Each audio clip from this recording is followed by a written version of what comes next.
I simp for Chainsaw Man harder than Denji simps for Makima. So naturally, I decided to read the rest of Tatsuki Fujimoto's mangography so I can get a better understanding of his body of work. I started with Fire Punch, which was... so we can talk about that another time, but I also went back and read all of his one-shots, which, if you don't know what a one-shot is, it's basically just a manga short story, anywhere from like 20 to 200 pages long. They can be standalone stories, or even pilots for a potential series. In Fujimoto's case, pretty much all of his one-shots are self-contained stories, but there are some broad ideas and characters that bleed into his longer-running series. He's got a lot of one-shots, so I wanted to make a video series where I cover them all, and for this first video, I'm going to be taking a look at his first one-shot collection, 17 to 21. These stories are very short, and I will be getting into some story details, so there will be some spoilers ahead. 庭には鶏がいた。 Starting with his very first published work, localized as "a couple clucking chickens were still kickin' in the schoolyard," with the more literal translation being something like "there are two chickens in the garden."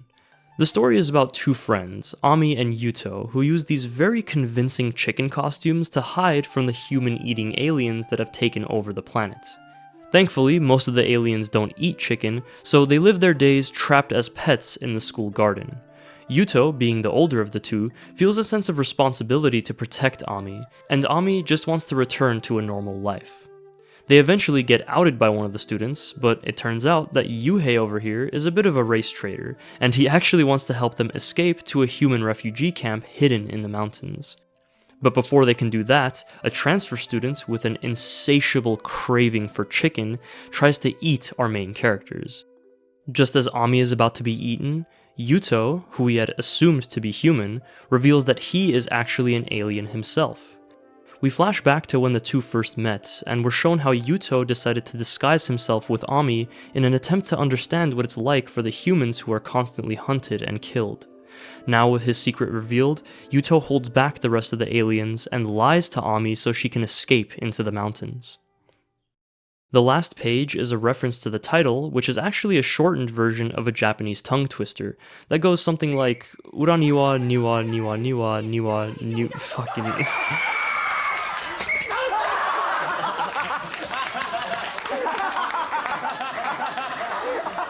Fujimoto wrote this when he was 17, and as far as we know, it's currently his earliest published work, so it's understandably unrefined in its narrative and presentation. The dude literally admitted in an interview that he started inking it without even storyboarding it. On brand as fuck, like, what can I say? I'll be honest, I'm not sure that I'd recognize this as Fujimoto's art style if I didn't already know it was him, because other than a few design motifs and artistic quirks here and there, it looks pretty different from his current style. But still, I mean, I can appreciate it for what it is, and as someone who's had a passing interest in practicing illustration myself, it's really impressive to me that he created this at such a young age, especially in terms of character designs and expressiveness. And I think he did a great job of communicating these characters' emotions, despite some of their more unconventional character designs. I also just really like Tomomi. She's hilarious. The story itself briefly touches on the morality surrounding the aliens' conquest and consumption of humanity, pointing out the hypocrisy of killing similarly sentient life for consumption and drawing a comparison to the way humans eat other animals. I think it's ultimately a story about perspective and how morality can be usurped by prejudice and unchecked desires. It doesn't really do a whole lot with the idea, because it's so short, but still, it's interesting to think about, and I think Fujimoto made the right call to keep the story more focused on the emotional narrative between Ami and Yuto. It did make me think though. Most of humanity is fine with eating animals, but there's such a wide spectrum of what is and isn't okay that the reasoning behind it can almost be seen as arbitrary. Restrictions on animal consumption typically come from things like religion, which is based on faith, and culture, which is based on collective reasoning. We rarely eat cats or dogs because they're considered pets. We typically don't eat chimps or apes because they're a lot like us, and well, that would just be weird.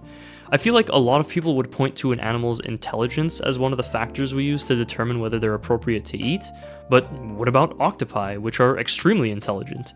I mean, these dudes can literally learn to escape jars by unscrewing the cap. I'm not a biologist, but for an animal that doesn't use tools, I find that really impressive.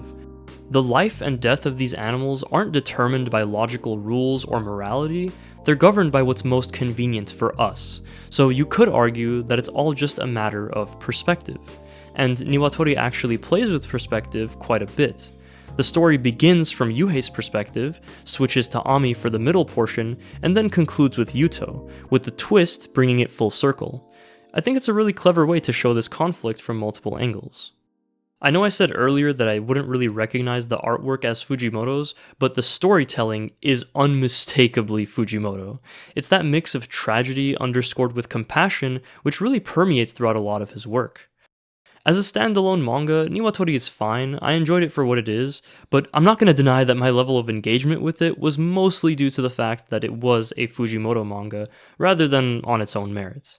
I'm pretty confident that if I read this in a vacuum without knowing anything about it, I'd think it was the stupidest shit ever. So I feel like it's important to look at this within the context of Fujimoto's larger body of work, since it packs so many of his storytelling quirks in a short 20 pages, with the odd blend of action, black comedy, a strong emotional narrative, and the aforementioned bittersweet tragedy. 佐々木くんが銃弾止めた。 It wouldn't be a Fujimoto story if there wasn't 3 pages of simping for a cute girl, followed by some guy pulling up with a fucking gun. Tell me I'm reading a Fujimoto manga without telling me I'm reading a Fujimoto manga. You got this dude, Sasaki, right? And within the first few pages, it's established that he believes his teacher, Kawaguchi-sensei, is a god, and he goes on and on about how she's perfect and that he dreams about her every night. So naturally, a few pages later, some guy just casually rolls into the classroom with a pistol. I mean, what is this, America? And I'm not even joking, the first time I read this, I literally stopped right here and scrolled my ass back to the top of the page. This man is deranged, somebody please stop him. I eventually made it past page 4, and what ends up happening is this guy with the gun, Kuwano, wants to do the segs with Kawaguchi-sensei, because his life went to shit after she dumped him back in university. Our main boy Sasaki is so utterly disgusted by the idea of this degenerate doing it with Kawaguchi-sensei that he actually stands up to Kuwano, who responds by firing his gun at him. As his life flashes before his eyes, Sasaki recalls the origin of his infatuation. It was a conversation he had with Kawaguchi-sensei in which she explained that there are no impossibilities in this life. Kawaguchi-sensei's claim that she's a god, Sasaki's dream of becoming an astronaut to see his deceased father on the moon, the chances of these may be slim, but they are not 0%. With this in his mind, Sasaki reaches out and catches the bullet in his hand. Sasaki stopped the bullet. He then proceeds to gaslight Kuwano into giving himself up to the police, saving his virginity for his future wife, who absolutely cannot be Kawaguchi-sensei, by the way, and using his time in prison to study so he can be accepted into Tokyo University once he gets out. We flash forward 20 years to see that Sasaki is the first Japanese person to step foot on the moon. He talks to Kawaguchi-sensei about the logistics of how he caught the bullet on that fateful day, and that even if he was able to grab it, it should have destroyed his hand, so he comes to the conclusion that it was Kawaguchi-sensei's godly powers which helped him stop the bullet. She asks if his dad is actually waiting for him up there, and interestingly enough, depending on which translation you go with, Sasaki says, of course he's not here, which, while it makes sense logically, I find it really weird that he would phrase it that way. Of course he's not here, as if there was never even a chance, which kind of goes against the whole theme that there are no impossibilities, right? Well, his father's death was in the past, and this manga has a pretty big focus on the future. It's more about what could be rather than what could have been. Sasaki's dad could have been the first Japanese person on the moon, but he died before he was, so Sasaki made it his life's goal to be an astronaut so that he could be the first Japanese person on the moon. Kuwano could have had a life with Kawaguchi-sensei if she hadn't dumped him, but Sasaki convinces him to look towards the future instead of getting retribution for the past. There may be infinite possibilities for things that haven't happened yet, but in order to unlock that potential for the future, you have to first accept the past and move on. Once again, it's a pretty alright manga, but I do want to point out the vastly improved artwork from the previous one-shot. It's still very distinct from Fujimoto's current style, but like with Niwatori, you can see the beginnings of some of his more iconic design elements, like the way he shades dark clothing or the way he draws guns, to name a couple examples. There are some cool perspective shots, the backgrounds are much fuller, and the character designs are a lot cleaner too. I know that the quote-unquote unrefined look of his artwork is very much intentional, but still, you can really see Fujimoto's growth between this and his last work. 恋は盲目。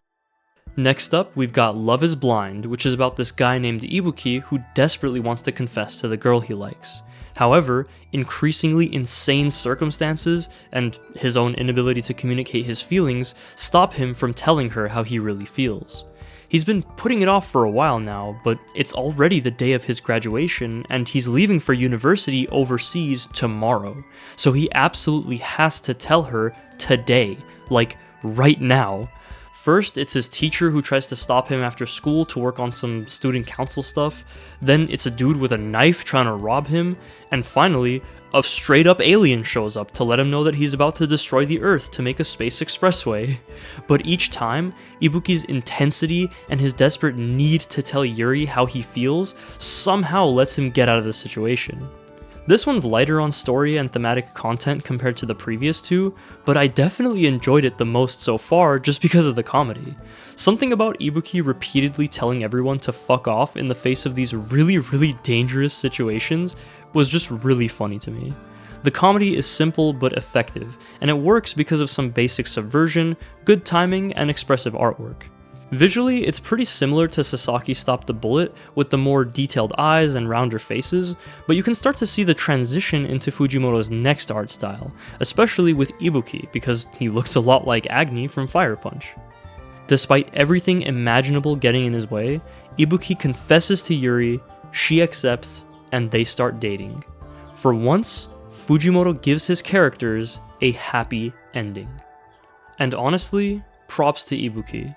He may have waited an ungodly amount of time to confess his feelings, but at the end of the day, he did it. Shit, man, I remember waiting weeks or even months to confess to some of the girls I crushed on, and even though like 90% of that ended with rejection, I'm glad I did it, because I'd rather deal with the temporary feeling of rejection than the eternal regrets of never having even tried in the first place. Nothing waits forever, so you have to do it in the moment. If you keep putting things off and waiting for the quote-unquote right time, then you'll let the opportunity slip away, so just do it before it's too late. Simple, effective, enjoyable, and really goddamn wholesome to boot. We've got a winner here, boys. Now, if you'll excuse me... So I'm gonna pay you $100 to fuck off. Shikaku. Shikaku is an infamous assassin with a troubled past, and not so much in the dramatically tragic way, but more like the sociopathic, picks apart insects and gets beaten by her parents kinda way. Manic pixie dream girl, more like psychotic demon nightmare thought. Shikaku's understanding of people defies logic, and she's never really been able to connect with anyone on a meaningful level, so when she's hired by an unkillable vampire, she ends up falling madly in love with him. The vampire in question, Yugeru, has been alive for more than 3,000 years, and just wants to fucking die already because he's just that bored of life. So he hires Shikaku to try to kill him, to no avail. Due to some shenanigans, Shikaku declares her love for Yugeru on live television while being gunned down by the police, which is absurd enough to actually entertain Yugeru, so he decides to save Shikaku by turning her into a vampire, granting her immortality so that she can entertain him for the rest of eternity, or until she can find a way to actually kill him for real. Even though Yugeru and Shikaku are objectively horrible people, I'm not gonna lie, it was kinda cute seeing these two freaking psychos find love and companionship with each other in a world that has no place for them. It's like, same energy bro, we vibin'. Especially with Shikaku, her fundamental misunderstanding of basic human interaction makes her relationship with Yugeru all the more endearing because she finally has someone who can accept her and has the literal time and patience to put up with her. Yugeru saves Shikaku from death due to her ignorance, while Shikaku saves Yugeru from his life of monotonous understanding. These two share a bond because for one reason or another, they see the world differently from everyone else, and at the very least, they do deserve to be understood. Art-wise, there's a lot of really cool perspective shots this time around, and the overall style is this weird kind of cuter version of Fujimoto's usual stuff. I don't know, something about the proportions and the way the characters are drawn kind of work in tandem with Shikaku's innocence, and are juxtaposed with the extreme violence. It's an interesting dichotomy between the art and the subject matter in a way that reflects Shikaku's perception of the world. Cool stuff, pretty alright one-shot. Oh, and just some side notes that I noticed, Yugeru's regeneration looks a little similar to the regenerative Blessed in Fire Punch, and the eyeball scene would show up again in Chainsaw Man.